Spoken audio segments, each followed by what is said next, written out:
Hey, what's up, everybody? Welcome back to the Club Junkie podcast. It's Newton, and we're here with another week, another episode, and hopefully you guys are having a good week. Hopefully the beginning of fall has treated you well so far. A lot of pumpkin spice in your in your future. I'm just kidding. I'm not a pumpkin spice guy. It's disgusting to me. I don't know why. I love pumpkin pie, don't want pumpkin spice. But hopefully you guys are having a great week, and welcome to Thursday. Before we get into today's episode, just want to let you know this episode brought to you by Titleist and the brand new T-Series irons. You guys know I got fit for my T-Series irons at a Titleist fitting event. It was a blast. I had so much fun. I got to hit everything in the new line. I got to hit T100s, 150s, 200s, 350s, the T200 utility, and the U505 utility iron as well. So I got to hit it all. Bunch of shafts. They had shafts there that I didn't even know they carried. But it was a great time. My fitter was awesome. We got right to work, started hitting stuff. He let me hit some stuff that I didn't, probably wasn't going to fit into, but still got to hit it anyway. And then kind of work through specs, shafts, all that. And, we're trying to dial in distance, dispersion, and descent angle. And to be honest, descent angle is one of the big ones for me. I don't hit a super high ball, so we're trying to get something that launched a little bit higher, came down a little steeper, and, gave me a little better distance control. And settled in on a T200, T150 combo set. So far, it's been phenomenal. You guys know I won my big golf outing playing those irons all weekend. So it was a great time. I've had a huge success with the T150s and T200s. Been talking about them a whole lot online here and everywhere. So then once I got fit, they fit me up, built them. I had them within, a few days. It was crazy how fast everything went. So if you're thinking about trying out the brand new Titleist T-Series irons, whether you're looking to try the T100, the T150, the T200, or the T350, the utility, the T200 utility, or the U505, definitely go try them at a Titleist fitting event. It's really, really awesome. They had a great time. Those guys are just amazing what they do. So if you go to Titleist.com, learn more about the T-Series irons, and also set up your T-Series fitting today. Titleist.com. So hopefully you guys are having a good one. Yeah, the irons wise, they're still those are the gamers. They're still the gamers right now. I've got a lot of good irons right now, though. It's kind of crazy what what we're working with here, and a lot of good irons. It's going to be. I'm excited for next year for clubs. It's going to be really awesome. I mean, stuff like the T-Series and some of this new stuff that has just come out that's going to run through next year is just really good. It gets me excited for what's coming. I know we'll see some stuff from some other brands. So a lot of good irons and stuff like that. It'll be exciting to see woods.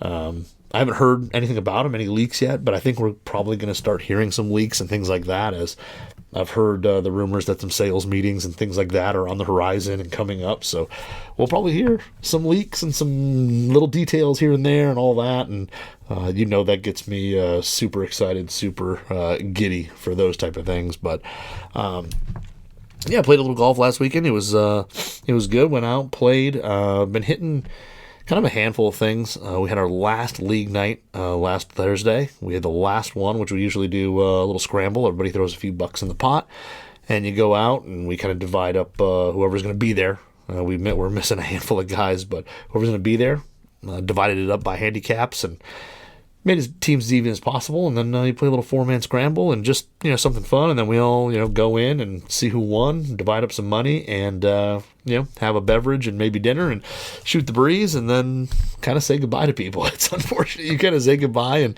hey, I'll see you next year, because that's kind of how it works, which is it's a bummer. It's always sad to see the league come to an end, but it's just now too it just gets dark so early. It's like we finished up and we were the middle of the group. I think we were the third group out. There were two in front of us, two behind us, or something like that. And that last group came in. It was dark. Like it had to be a struggle to see those golf balls in the air, but had a good time. We played, or I let my team down big time. I played awful for the first. I mean, the whole time I really played awful, but the first 3 holes, man. I guess I was technically the 8 player. I think the first 3 holes we used my drive on 10 because we played the back nines. We used my drive on 10, which wasn't amazing, but it was down there a good ways, just in the left rough. I just missed the 2 bunkers to the left there, and then proceeded to hit a kind of pretty poor wedge shot that was just short front of the green. And then after that, I don't think we used a shot of mine until the drive on the par 5, which was 2 holes later. I don't think we didn't use any of my shots on hole 11, par 4, nor did we use any shots on the par 3, as I proceeded to put my ball, I think, in the bunker, right side bunker, and then on 13 is a short par 5. We ended up using my drive, which at first we thought it was gone. I thought I hit it in the water, and we went up, and it was actually just on the edge of where kind of the long grass and the reeds are. So we were able to play that one, which was nice. And then, we used a few shots of mine here and there, but man, I played bad. I found out what I'm doing when I'm playing bad like that. I'm sliding the hips. I'm basically, as I'm going to hit the ball, I shift my whole body forward, and I'm just, as I come over the top and come down in a little bit, I'm just hitting everything low heel, and just hitting some really low, kind of weak shots that kind of fall out to the right. And once I figured out, or once I reel it in and kind of get myself stable and all that, I'm okay. Then I started hitting the ball decent, but man, the first couple holes, it was just that I was doing that every time, and it's just it stinks too, because on the shorter wedge shots and stuff like that into greens, I'm almost hosling it. I'm hitting it so low and so inside that, it's just this low kind of weak bullet that just comes out, kind of falls to the right, and just it's done. And it's just a bummer. So I didn't play well, so we ended up even par. Or no, we ended up -1. We birdied the last. So we had a bogey on the card. I want to say it was the second par 3, which, it's 162 yards. Yes, it's over some water. Yes, it's a bunker, but I hit a terrible shot into the bunker. I think 3 out of the 4 balls were in the bunker, and 1 ball was short of the bunker. So we took that one, hit it over the bunker, and then I think we missed the putt. So it was just one of those. Made a bogey there, and then I think immediately made a birdie, and then made a bogey again or something like that on 16. Which 16 was, it was playing tough. It's a long par 4. It's almost as long as the par 5, but it's par 4. It was into the wind. I hit a kind of a drive that just kind of went high and right. I didn't hit it bad. I just hit a little high in the face, and the wind caught it, knocked it down. It fell into the trap, so we didn't use that.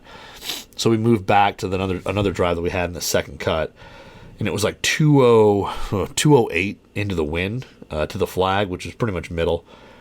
And I thought I hit an absolute cannon of a 7-iron or a 7-wood, but again, hit it a little too high, and it fell right in front of the green. But it was right at the pin. It never left, and we didn't get up and down. None of us hit a good chip or anything. We made bogey there, and it was just. And then I think we birdied 17, which is short par 3 or short par 4, and then I think we birdied 9 to. Or 18 to get to 1 under. But unfortunately, there were out of the 5 teams we had, there was 3 teams at 1 under, and then 1 at 3 and 1 at 4 or something. So, or 5 and 4 or something. I don't know. We were out of the money. We didn't win any money. So, congrats to the team that did, or the 2 teams that did. But it was still fun. We had a good time. So played with I had a good group, and it was a good time, and then went inside and kind of hung out for a little while, had some food, and then the league is over. So I did not win. I came in a little higher than middle of the pack. I want to say I came in 10th out of 24 guys or something like that. Anytime, the guy who won, congratulations to Steve, not being salty about it, the guy who won, is typically a guy who's kind of in the slightly, usually people who win the league are they're slightly higher handicap, and they have just a good year. They play some good golf, and they play either to their handicap or just slightly below. And Steve did that all year. He basically played, under his handicap all year. Just a couple strokes, but it basically meant you had to play insanely well to ever beat him. And he won, had a ton of points, and he kind of walked away with it, especially the last week. So congrats to him. He got the ugly, crappy trophy that still has a guy named Bill, his name on it, that was printed with a label maker. That he won it, I think, the second year I was there, something like that. And he put his own sticker on there, and it is an old, blue, dusty, crappy trophy that you pretty much wouldn't display anywhere in your house. I did when I won it, the year I won, I think I won the year after Bill. And I won it, and I did have it up in my office, and I was very proud of it for the year I had it. But most people, it pretty much goes into hiding for a year, and then we see it back again. But it was good. It was a good year. And yeah, so I'm going to keep playing, though. I'm probably going to shift to Wednesday nights. My league was on Thursdays, and I would usually keep playing Thursdays, but I'll probably move it to Wednesdays just because my daughter has like her little dance class on Thursday.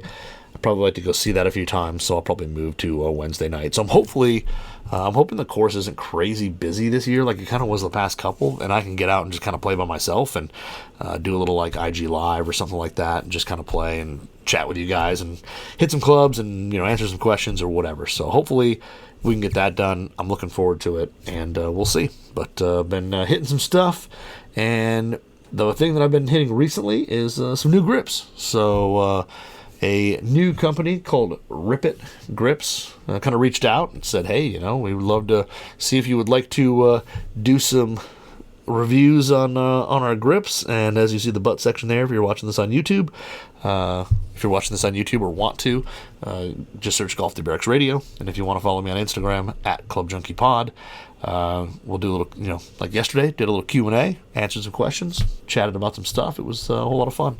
But yeah, so RipIt Grips is kind of a new company out there, and they're doing grips that are non-traditional colors, patterns, all that stuff. So they've got some interesting things, interesting designs and things like that, but they're doing putter grips and swing grips, so they'll have both options, and they do some kind of cool stuff. I kind of did, they sent me what they call the full set, which basically is all 14 grips for your clubs. So you get a putter grip and swing grip, so 13 swing grips, putter grip, and they also throw in like a ball marker and like a 50 pack of tees, which is pretty cool. But it's kind of cool because you can mix and match up all sorts of grips. Like whatever is there, you can mix and match and make your own set, and it's kind of cool. So I didn't pick them out; they just kind of sent me 13 random swing grips and a putter grip, and it was pretty awesome. So.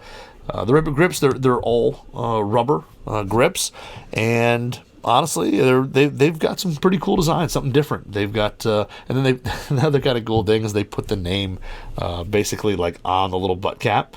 So when you look at it there, it's got it right there. So this like blue one, which has kind of a bunch of psychedelic stuff, says "Take a Trip," and it's got like a melting clock and eyeballs and what looks like, I think, a piece of macaroni and a weird, like, a set of stairs, like a golf ball on them, and a weird looking rainbow. I mean, just a ton of kind of crazy little things on it.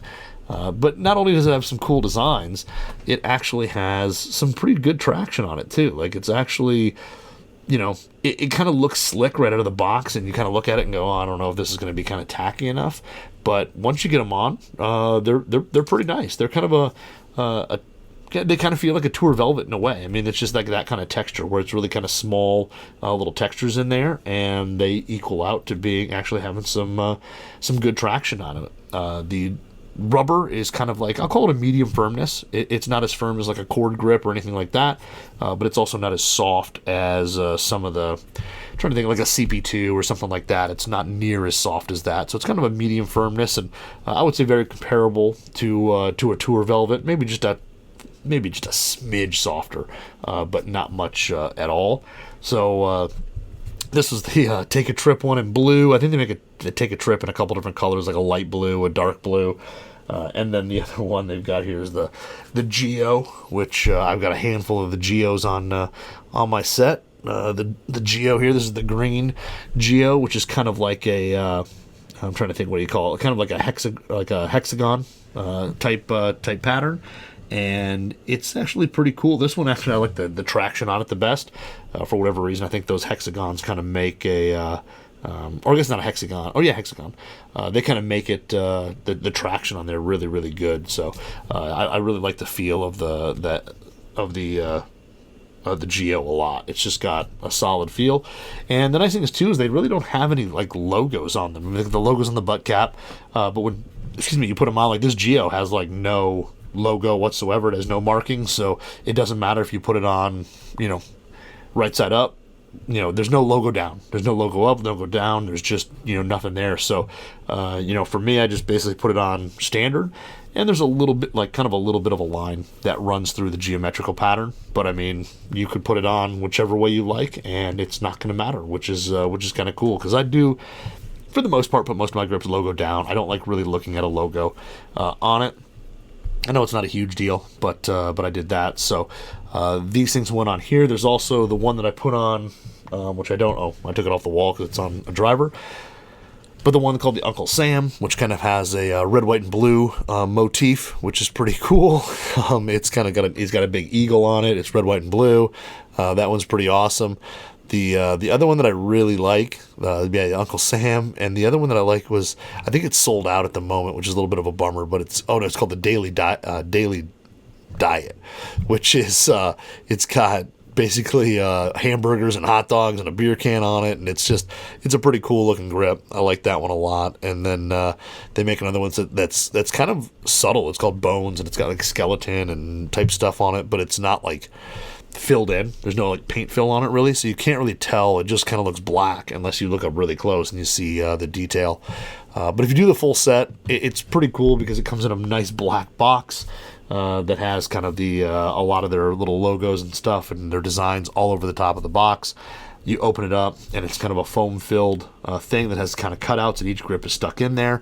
And it's kind of presented kind of nice, from the putter grip, the swing grips, and then in there, you'll get your bag of tees and the ball markers in there as well. So it's really nice display piece. Of course, all the grips are on the clubs, so the display part is not with me at the moment because I took them out to go play them. But I've been playing these for a couple weeks now. I actually put them in the PXG 0317 tees when I reshafted these with the Nippon Modus Tour 115s. I put all these grips on here, so the whole set has these RipIt grips. And honestly, I think the best thing I can say about it is they were on here, and I didn't really notice they were on here. They had just a solid feel to them, good traction. And the last time I played with them, which was Thursday, I had them on there Thursday. I had the pings other last week Thursday, but over that weekend I had them out. It was actually pretty warm out, and traction-wise, really, really solid. They were good in the wet, and in kind of damp, humid conditions, and then dry, cooler conditions. They keep their kind of softness, their tack to them. They don't firm up too much, and they just do their job. They work really well.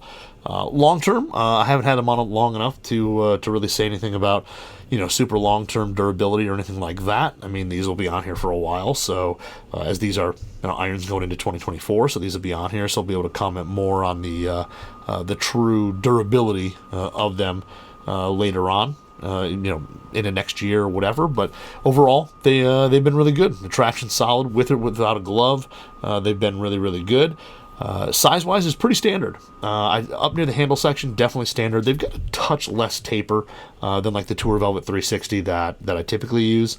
I think I kind of measured the same spot down near the end of the grip. As you go down towards where it meets the shaft. I measured, I think it was like an inch above where that is, where the grip ends, measured it an inch up, took my calipers, measured it, and it was just a hair bigger than my Tour Velvet. So the Tour Velvet 360 was like 0.71, inches from the caliper, so basically side, across it, and then these were 0.74, so I mean, not very little difference there. Now they are in different shafts. Those are on steel fiber 110s. These are on Modus 115, so I mean that could play a part in it as well. But they just seem like they have just a touch less taper in the lower hand than the top. Now I know you can change all that up with a little bit of tape, build them up, but the standard size feels really comfortable, and they've done a nice job with all the graphics, all the designs, all that. They've done a really nice job, but they're pretty cool. I will say that the one knock I'll give them is some of the geos, depending on like this green one's actually pretty good, but a couple of the geos, the seam where the two halves come together is a little rough and unfinished. This green one is actually really good. I think I've got like a purple one or something like that has a little bit of kind of a rough edge. So I think being a new grip company, they probably have a couple things that they're working through, but I did notice that was just a little bit rougher than others. And like I said, but most of them are pretty darn good. So the Uncle Sam's, the Take a Trips, all those look perfect. When you look at them, I mean, you can see that there's a seam where they come together, but they're finished really well. And when you're holding in your hand, you don't even really notice they're there. So a couple here and there might have a slightly rough edge, but nothing too major. But overall, like the Uncle Sam one I really like as well. I've been playing that on the VR, or the Graphite Design Tour ADVF, and I've been hitting that one a bunch, and that one's held up really well. Now, honestly, it hasn't even gotten that dirty for being kind of red, white, and blue. Now, the white is like a little bit of an off-white on that one, but it actually has stayed pretty darn clean. It looks good, and I've used that one the most out of any of these. Even the lighter colors, though, have held up really well in terms of color. I know it's only been, a handful of rounds, a handful of weeks, but the colors and all that have held up really well. But a lot of really cool designs, and I think they're doing some cool stuff. If you want to check it out, you go to RipItGrips.com, all one word, RIPIT grips.com, and they've got all their stuff there, and they even get into some of the some of the specs and all that. So, it's just a pretty cool little company doing something totally different. The putter grip, I've got to get on a putter. I don't have that one yet because I'll be shoving it on a putter. I just didn't know which one to put it on yet.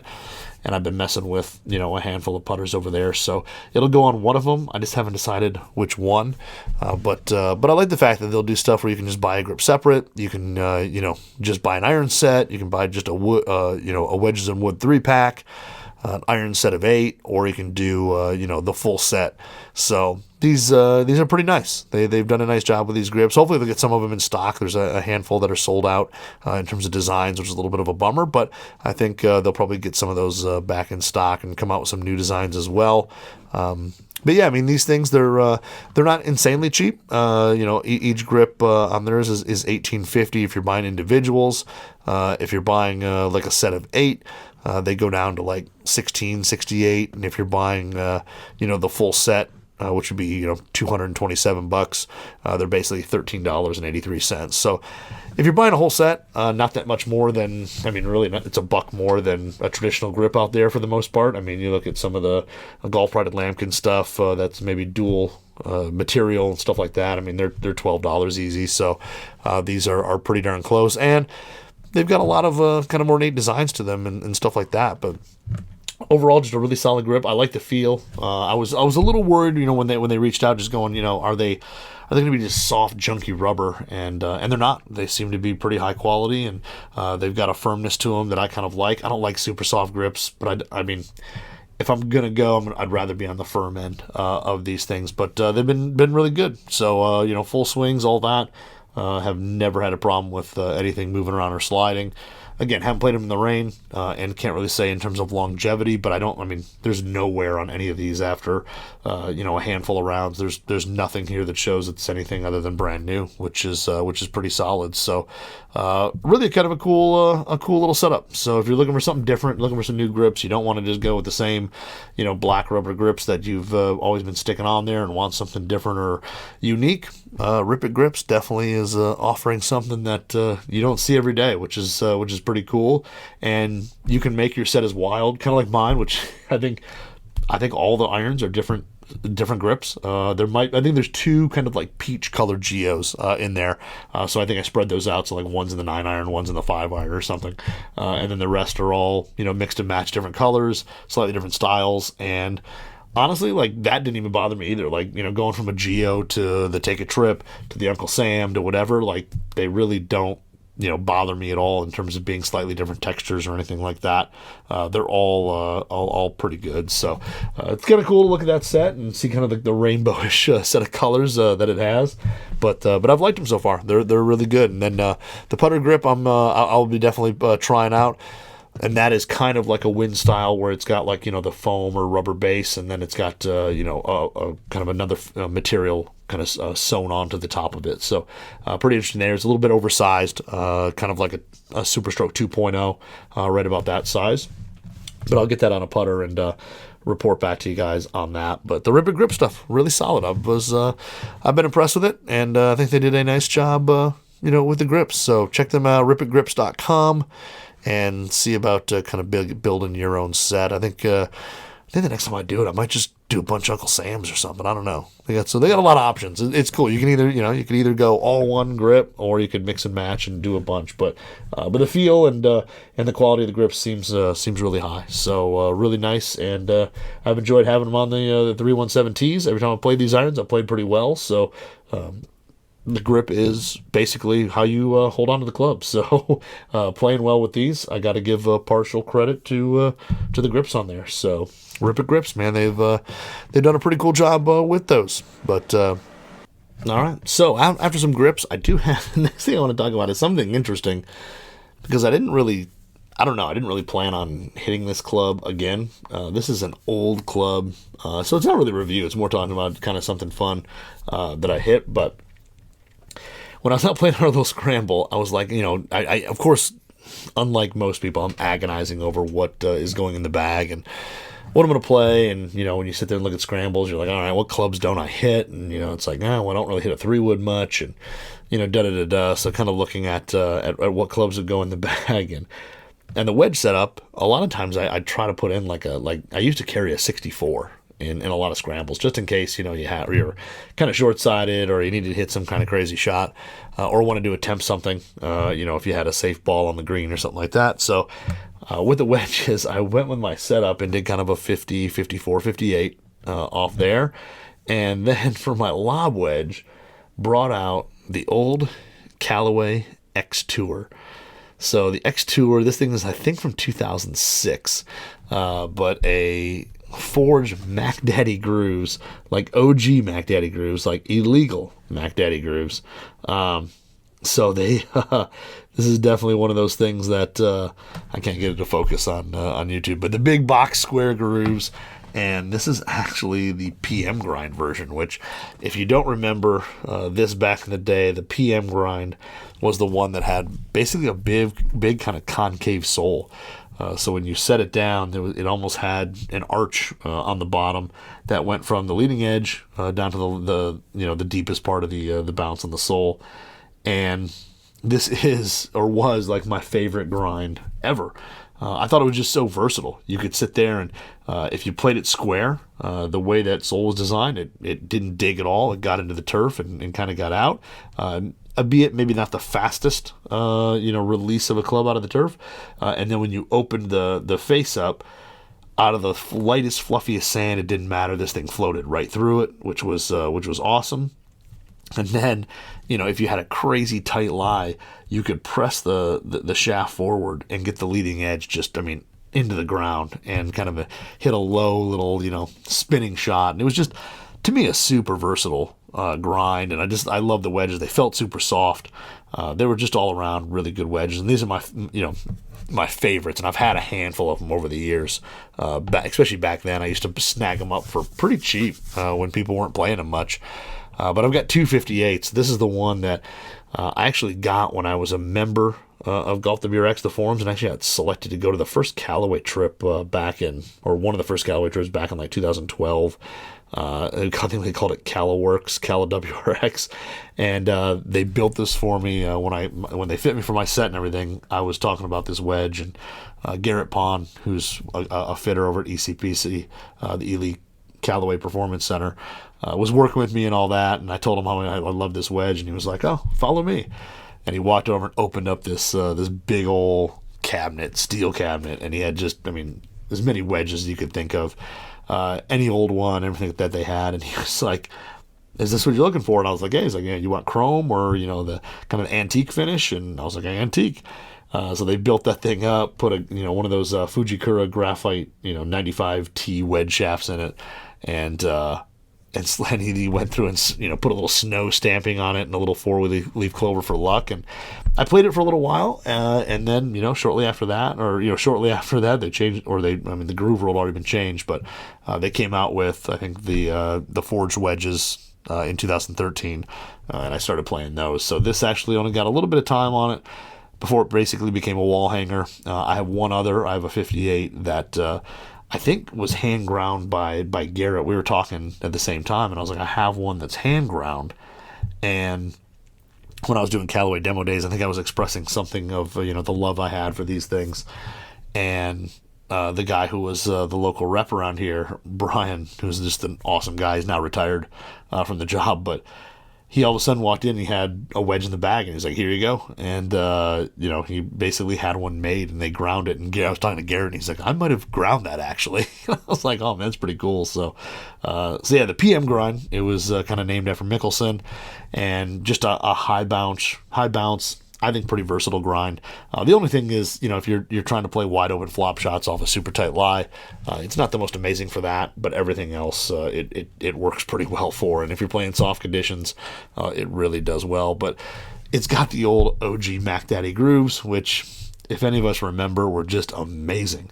You could spin a ball from just about anywhere with these things. And honestly, to be honest, I used to take it out like one round a year or something like that, but I haven't taken it out in, it's probably been 4 years, 5 years, something like that. It's been a while, actually. Definitely before COVID. So it's been at least 3 years, but probably closer to 4. I haven't taken it out. But I decided, hey, you know what? We're playing this little scramble. I'm going to toss it in the bag. And I know it's illegal, but nobody's going to check. And nobody did.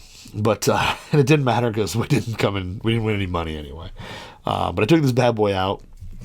And I do have to say, the look of it, it's a little larger than some of the wedges, that I currently play. It's definitely got a bigger profile, a little more squared off on the toe, a little more angular compared to some of Callaway's like newer wedges and stuff like that. But it's still got the Roger Cleveland DNA in it from the shape when you look down on it. But it is just a solid looking lob wedge, and the grooves look monstrous in there. And it's also kind of weird to not see any like laser etching or milling on the faces, because now that just is common. That's just what you have, and this thing doesn't have any of that. It just has big old box grooves, and that's it. So but I took this thing out, and really interesting of how much I still really love this sole. It's just stupid good, and I hate that no one that I know of really makes a sole like this anymore. And it's just such a bummer because, so I took it out. I was like, all right, let's just play with it. And there was a handful of shots that came up that we hit, that I played with this, that I hit this thing on. And most of them were basically shots we had to carry bunker. So I think it was the first par 3 we were on the green. But the second par 3, we came up short, had to hit it over the bunker to a somewhat tight pin, and I was kind of excited to pull this bad boy out, and these grooves used to take chunks of balls. If you were hitting like a 3/4 shot, you were taking a chunk of the ball in between the grooves, but I didn't need that much. It was like 20 yards over this bunker, and you needed to stop and just kind of hit a nice little square face shot, because this thing's a 58, and everybody else, I was the last guy to go. Everybody else kind of hit their balls, and everybody hit, and it kind of ran to the back because, we're out of the rough. It's just a tough shot to get close, and everything kind of slopes down away, and then after the hole, it kind of rides up. So you kind of have a backstop, so you're going to get it on the green, but getting it close was really tough. And hit this thing, and as soon as I hit it, the ball went in the air, and I think two of the guys were like, oh, it's got to check, it's got to check up. And it hit, and just, I think it went maybe a foot from where it landed. And they were just like, oh, man, it did check up. And I was like, yeah, and I didn't say anything about the wedge or anything, but I was like, yeah, no, I hit that pretty good.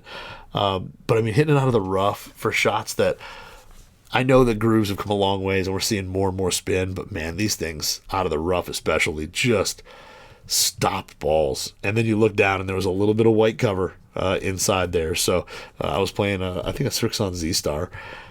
And then the next hole, we took a shot that it's a short hole, but there's water, a part of a pond that comes out in front of the green.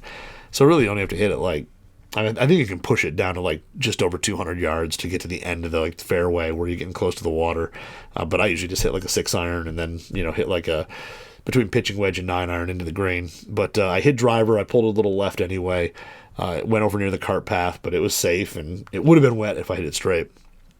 But again, had to hit it over a bunker to a pin that was kind of tight. Same thing, just hit a really solid little wedge shot, and the same thing. Like 2 out of the 3 other guys hit the green, and the balls basically rolled almost off. They were on the fringe, on the backside, and they were good balls. They hit good shots. There's no way to stop it. Hit this thing, and the guys in the group in front of us were watching from the next tee box and hit this thing again. And I hit it a little far But when it hit, it literally hit, and there's a little upslope, and it just checked right up. I mean, it was just, if it released 6 inches, that would be a lot. I mean, from where the ball mark was, it had to be something like 6 to 8 inches. It was crazy how fast it stopped.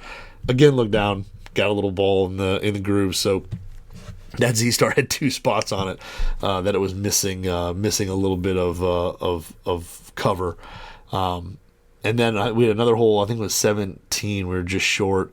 And the same thing, if I would have hit it, 17, same thing, we were left in the rough, had to carry a little bit of a bunker. There was more green to work with, but I just struck it too solid and hit it a little too far. But as soon as it hit the green, it just absolutely stopped. And you're just not used to balls doing that with these standard wedges. At least I'm not. I can't put enough spin on them, or I'd have to open the face in some crazy way. But this thing is, the grooves on it are just an absolute ton of fun. Like they still stop better. And as I said, I know grooves have come a long way, and guys are still getting a ton of spin. And certain people have said, like, what's the point of changing the groove rule? It didn't do anything. People are still able to spin it. Out of the rough, you can't spin it like these do with new wedges. It just doesn't work. It was a lot of fun playing this thing. And then turf interaction was really, really good. The first shot, was kind of that short shot. It was 20 yards, that you had to hit it. But the next one was probably a little bit more than that. It was probably about 60. So, you had a little more speed to it. And, I mean, the club, you can feel it kind of hit the ground, and then it just glides through. It just goes right through. It does not dig whatsoever. And then, again, when I had it on 17, again, it was probably like a 60-yard shot, again, something right around there.